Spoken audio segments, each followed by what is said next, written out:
I would love it if one of those guys that's from the Live Tour won it just out of spite. Like took it and ran back to the other coast or other wherever they're playing next, Copenhagen. But I feel like JT and Rory are playing really well right now. But I would like to see some first time guy come in there. Give me Max Homa or Sam Burns. Maybe Tony Finau. I'd like to see somebody kind of emerge that hasn't won one before. So we'll see. What about yourself? If you were a betting man, who you got? I think Roy's playing really well. Yeah, he is. And he won last week, so that's a fairly safe bet just by picking him. But Yeah. nonetheless, that's a good call. Before we go, we're excited to sit down with Dan and Sher, but we want to give a shout out to our friends over at Eden. We're Puffin Tough. They're a new team on the block. We're trying to showcase, let everyone know that they're doing live rosin products, pre-rolls, cartridges, wax, and concentrates. So go check them out. You can find them at our friends Callie's Cannabis, one of our favorite other retailers in the community. Charles in charge of the grow.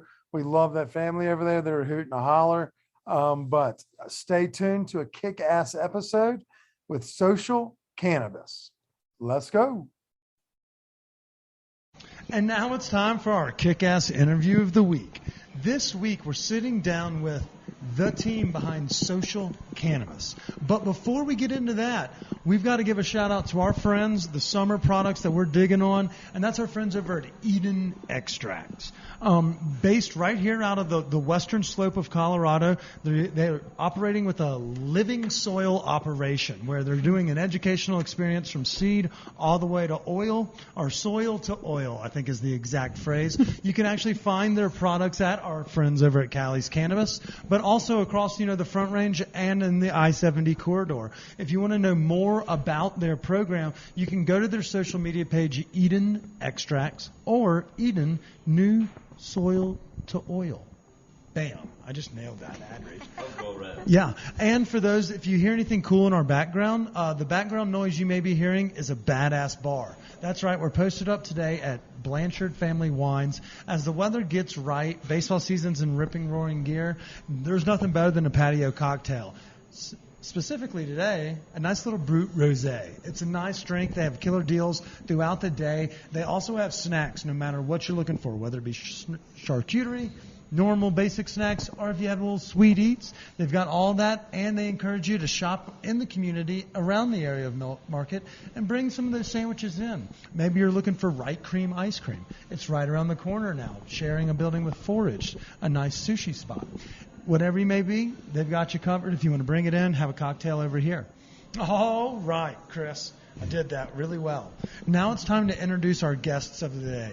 I mentioned we have the team from Social Cannabis Company on there. I think that's right, but we'll double check because I'm sitting down with Sher, Judah, and Dan Morgan from the team. Hi. Hey, how's it going? How are y'all today? We're great. Doing fantastic. Thanks for having us. Thanks, guys. I appreciate that. I'm glad they didn't go, well, actually, you butchered that. Because if they had said that first, we'd have been in shit heap. And they've been on radio, so they know what an ad read sounds like. They're much better at it than we are, if I had to guess. So I don't know if y'all have listened to a podcast, but we like to ask all our guests a couple icebreakers just to get this party started. First off, with it being hot, are we wearing underwear today?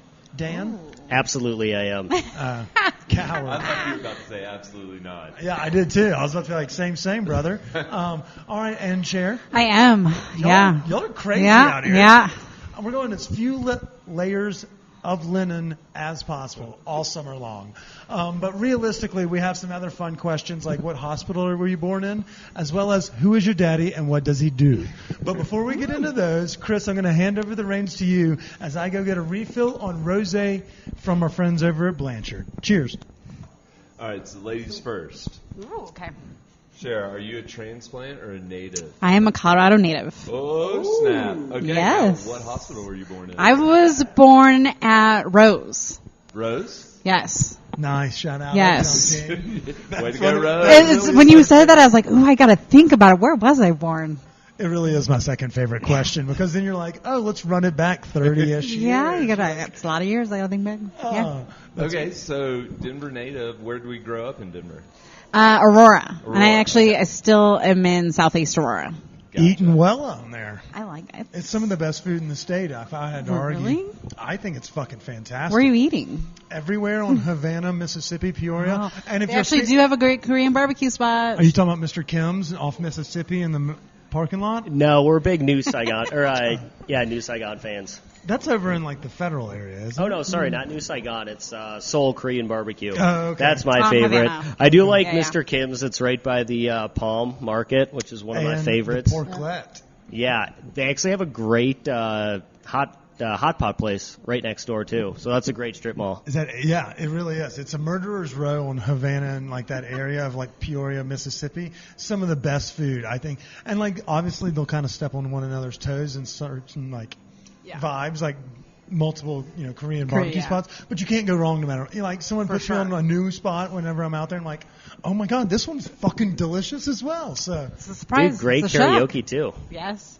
I haven't even Great tried it. Korean karaoke. Sounds like a Friday night. Have you been to the new? I think it's called Best BBQ. It's a new The Korean. BB period Q. Yeah. It's always kind of confusing, but I've been trying to get there the last week, and I just haven't made it over there. Busy as a bee, aren't you? Yep. Well, that second voice you heard is our friend Dan Morgan. Dan already ruined the conversation because he Right. didn't even answer the questions we already asked. And Cher didn't even get to give us a brief bio on how she landed here today. So Yeah. Oh. we'll circle back. Don't worry. All right, so Dan, are you a transplanter or native? I am originally from Minneapolis, Minnesota, Skull Vikings, and I do not know what hospital I was born in. We don't care if it's in the Twin Cities. You're okay. We're never going there. It only pertains to natives, so you're safe.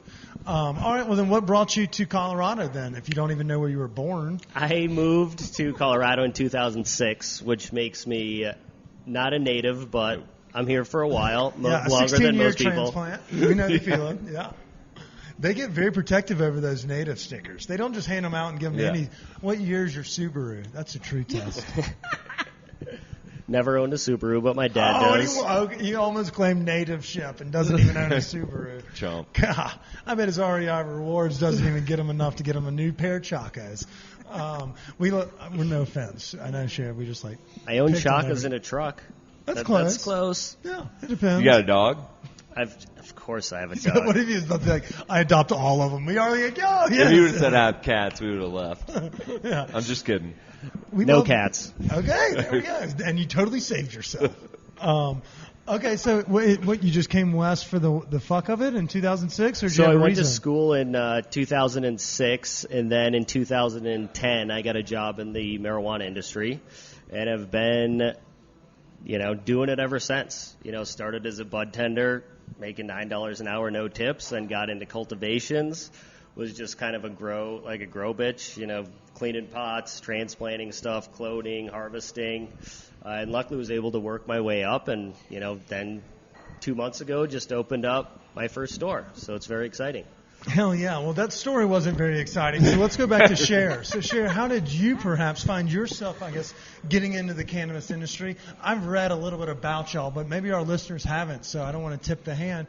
How did you find your way into the scene? I was actually offered a job the year we went rec in 2014 to do some basic accounting for a cannabis company. We You're set a the numbers bar, girl. Yeah, we set I the bar am. really low for boring conversation. She likes I math. am. She was like, I know stats. So I started doing that, and that's actually Dan and I met there. Wait, I read this already, but did we say it? Starbuds? Is Yeah, this? Starbuds. Yeah. Okay. I see. I didn't want to give it away. I was like, time out. I know. Yeah. But okay. Yep. So that's Bravo to where me. we met in 2014, and Dan actually was a little bit of a mentor to me when it came to cannabis and to growing, because I didn't know shit. I didn't know what indica was versus sativa. I didn't know shit. So Dan was a mentor to me when I got here, and I was in 2014. And after spending a lot of years and growing with them, and I was in High Times 100 Influential People in Cannabis in 2018. Hey, yo! So Dan's like, just I had that accolade. I Tip just of the didn't. cap. I should have said that. Shit. I won a Cannabis Cup in 2015. No Yeah, one cares, we're Dan. talking We're to talking Cher Cher. right now. so, yeah, that's lot of years of being in the space and doing a lot of different things over that time. Hell yeah. So in this new venture, like, are you the numbers, like operations? Is that I'm more the numbers when it comes to our sales, cleaning money? what we're doing. Right, Yeah. right. I mean, Febreze works amazing. We're loving the wine. It's just so good. Yeah, you don't have to. We don't whisper. We're not whisperers. Yeah, Febreze works great. The Okay. dryer. Yeah. Yeah. Cleans it so well. Nice. I've seen Ozarks. Okay. So what? Yeah. What's your main role here at the new Social Cannabis? So, banking relations, accounting for sales, and just kind of keep track of our money coming in and out. Money management sounds like a pretty cool title. You're like, yeah, I handle the monies. The monies. Yeah. So, I mean, I guess you're like the adult, the proper one that's in the business, which makes me ask Dan the next question. So, Dan, we heard that, you're a master grower, recognized by our friends over at High Times. Shout out to High Times Magazine. We're judging the Cannabis Cup as we speak. But yeah, so I guess if she's the one that's the adult, that means you're the one that's playing in the mad scientist. Is that correct? Yeah, so when I got out of cultivation, I really focused on buying. So I have been the largest buyer in Colorado for probably the last 4 or 5 years. So I know all the vendors, all the processes. I've probably been to more grows than just about anybody in the state, including med officers. So I just have great relationships with them, become like really, really good friends, and then, do a lot of stuff on the operations side. I'm a systems person, so POS, integration with online menus and, all that fun stuff, which I guess is not as fun as buying. Buying's the best. I love that. I love the relationships that I've formed, and I love just seeing cultivations. It's still a passion of mine, and I have so much respect for extractors too. Like, that is just a science that I will probably never know, but I just love going into high-end facilities and seeing their process. It's fascinating. So let's talk a little bit about that. I think, one question we'd probably want to start with was, social is a little bit different of the average dispensary. The licenses have not been coming up as regularly.